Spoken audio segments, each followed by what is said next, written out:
العالمين، والصلاة والسلام على سيد الأنبياء والمرسلين محمد وعلى آله وصحبه أجمعين. أما بعد، فإن أصدق الحديث كتاب الله، وأحسن الهدي هدي محمد صلى الله عليه وسلم، وخير الأمور عوازمها، وشر الأمور محدثاتها، وكل محدثة بدعة، وكل بدعة ضلالة، وكل ضلالة في النار. وبالسند المتصل منا إلى الشيخ الإمام الهمام الحافظ الحجة أمير المؤمنين في الحديث أبي عبد الله محمد بن إسماعيل بن إبراهيم بن المغيرة بن بردهبة الجعفي اليماني البخاري رحمه الله تعالى. اللهم انفعنا وارفعنا بعلومه وعلومكم أيها الشيخ الجليل الكريم، آمين يا رب العالمين. أنه قال: كتاب الوضوء. بسم الله الرحمن الرحيم. باب ما جاء في الوضوء، وقول الله تعالى: إذا قمتم إلى الصلاة فاغسلوا وجوهكم وأيديكم إلى المرافق وامسحوا برؤوسكم وأرجلكم إلى الكعبين. قال أبو عبد الله: وبين النبي صلى الله عليه وسلم أن فرض الوضوء مرة مرة، وتوضأ أيضا مرتين مرتين، وثلاثا ثلاثا، ولم يزد على ثلاث. وكره أهل العلم الإسراف فيه، وأن يجاوزوا فعل النبي صلى الله عليه وسلم.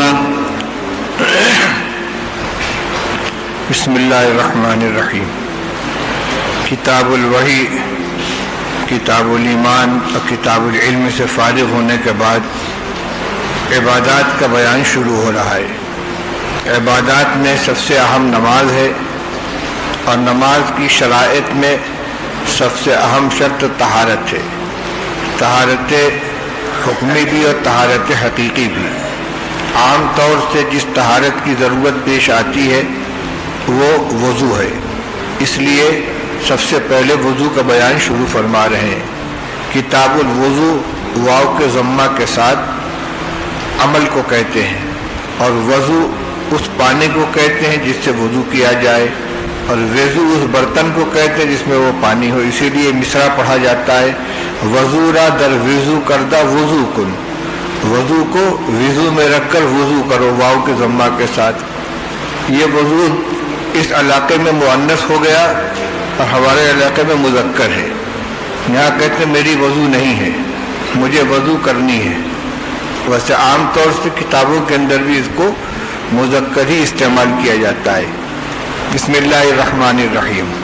باب ما جاء فی الوضوء، باب فی الوضوء ما جاء فی قول اللہ تعالی.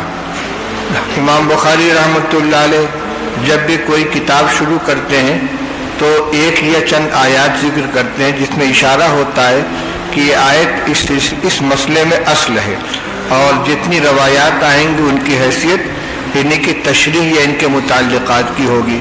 وضو کے سلسلے میں اصل یہی آیت ہے: اذا قمتم الى الصلاة فاغسلوا وجوهكم وأيديكم الى المرافق وامسحوا برؤوسكم وأرجلكم الى الكعبين.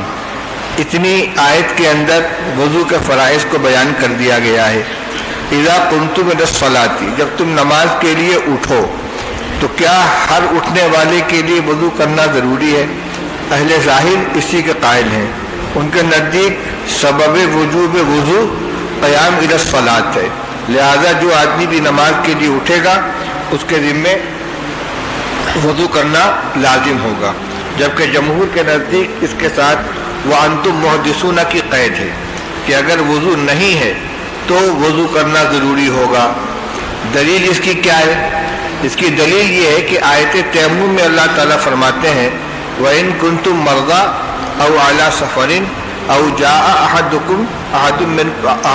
مِّنكُم مِّنَ الْغَائِطِ أَوْ لَامَسْتُمُ النِّسَاءَ فَلَمْ تَجِدُوا مَاءً فَتَيَمَّمُوا صَعِيدًا طَيِّبًا فَامْسَحُوا بِوُجُوهِكُمْ وَأَيْدِيكُمْ مِنْهُ. اس میں یہ فرمایا گیا کہ تم بیمار ہو یا سفر میں ہو، یا تم استنجا کر کے آئے ہو، یا تم نے عورتوں سے ملامست کی ہو.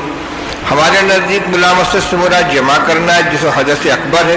شوافی کے نزدیک ملامست سے مراد مس مرأت ہے جو حدث اصغر ہے، لیکن بہرحال حدث ہے. تو اگر محدث ہو اور فلم تجدوا ماء، پانی نہ ملے تو تیمم کر لو. معلوم ہوا کہ اگر پانی موجود ہو تو وضو کرنا ہوگا. وضو اصل ہے، تیمم اس کا خلف ہے. جو شرط خلف کے اندر ہے وہ اصل میں بھی ملحوظ رہے گی. जब तयम्मुम के फ़र्ज होने के लिए मुहदिस होने को शर्त के तौर पर जिक्र किया गया है कि तुम फला फला हालात से गुजरो और पानी न मिले तो तयम्मुम कर लो, चाहे वुज़ू करना हो चाहे गुस्ल करना हो, क्योंकि हमारी लामस्तुमुन निसा से मुराद जनाबत है। तो गुस्ल करने के लिए पानी नहीं है या वुज़ू करने के लिए पानी नहीं तो तयम्मुम कर लो। लेकिन अगर किसी का वुज़ू भी है और जनाबत भी नहीं है तो उसके लिए ये हुक्म नहीं है। तो तयम्मुम वुज़ू का कायम मकाम है, जब उसमें ये शर्त मलहूज है कि तयम्मुम करना ज़रूरी उसी वक्त है जबकि आदमी मुहदिस हो, तो वुज़ू में भी मुहदिस होना ज़रूरी होगा, उसके बगैर वुज़ू फ़र्ज़ नहीं होगा। तो गोया मकसद ये हो गया इज़ा कुंतुम इला सलाति व अंतुम मुहदिसूना, कि तुम बेवज़ू हो और नमाज के लिए उठ रहे हो तो वज़ू कर लो। फिर यहाँ कुंतुम से मुराद अल क़याम इला सलात है, और आम तौर से इस्तेमाल इसी तरह किया जाता है कलाम अरब के अंदर, जिस काम के इरादे से आदमी उठे उस पर इज़ा दाखिल कर देते हैं। इज़ा दखल खला आगे आ रहा है, जब बैतुल खला में दाखिल होती है दुआ पढ़े, हालांकि दुआ दाखिल होने से पहले पढ़ी जाती है। तो ये इसी तरीके से सोहबत के वक्त जब जमा करे तो ये दुआ पढ़े, वहाँ भी जमा से पहले ही वो दुआ है। तो इज़ा कुंतुम इला सलात का माना क्या हुआ? इज़ा अरदतुमुल क़याम इला सलाति, जब नमाज के लिए उठने का इरादा करो। और फिर वह अंतुम मुहदिसून की क़ैद मलहूज़ है, बेवज़ू हो तो ये अमल कर लो। इसमें फ़राइज़ वज़ू को बयान किया गया है। एक पहला फ़र्द क्या है? फ़ग़्सिलू वुजूहकुम, अपने चेहरों को धुल लो। चेहरा मा युतवाजहु बिहिल इंसान, जितने हिस्से से आदमी की मुवाजहत होती है, पेशानी के बाल से लेकर ठुड्डी तक और दोनों कानों के दरमियान का हिस्सा जितने से सामने होता मुवाजहत होती है, उतने हिस्से को वजह कहा जाता है। जिसके चेहरे पे दाढ़ी न हो तो कान और बाल के दरमियान की जो जगह है ये भी चेहरे के अंदर शामिल है, उस तक पानी का पहुँचाना फ़र्ज है, पानी का बहाना। और जब चेहरा खाली हो तो सामने के हिस्से को तो पानी बहाना फ़र्ज है, लेकिन यहाँ भी तरी पहुँचाना ज़रूरी होता है। तो वजह का धुलना सबसे पहला फरीज़ा। व अयदीकुम इलल मराफ़िक़, और दोनों हाथों को धुलो केवनियों तक। शरअ व क़ायम में अच्छी तरह इस बहस को आप हल करके आए हैं।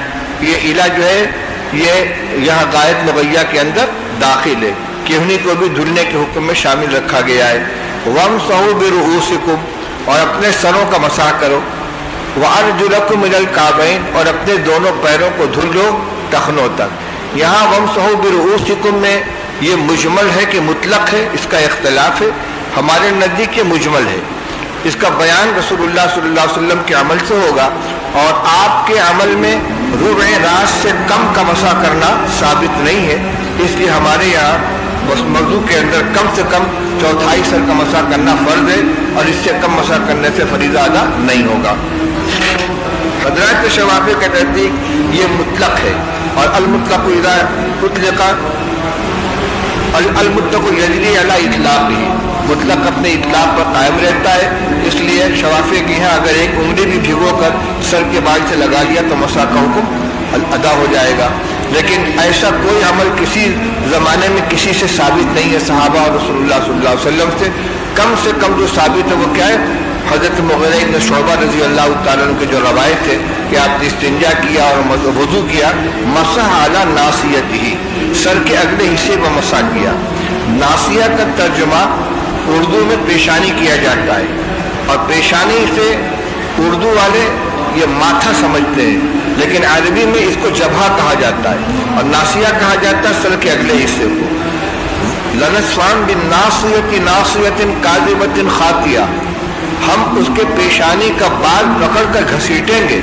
तो यहाँ माथे पर तो बाल नहीं है, बाल तो सरी के ऊपर है, और जब किसी को बेकाबू करने के लिए बाल पकड़ा जाता है तो यही सर के अगले हिस्से के बाल पकड़ा, इसको नासिया कहते हैं। तो नासिया के बोले सर का अगला हिस्सा, अगर आले मसा यानी हाथों को सर पर रखें तो जितना हिस्सा बालों का हाथ के नीचे आता है ये तकरीबन सर का चौथाई हिस्सा है। इतने हिस्से को मुग़ीरा इब्न शुअबा रज़ी अल्लाह तआला की सरावायत की बिना पर मसा को हमारे यहाँ फ़र्द करार दिया गया है। अलबत्ता इसके बाद जो अर्जुलकुम इलल काबैन आ रहा है, इसकी दो क़िरत है, एक अर्जुलकुम और एक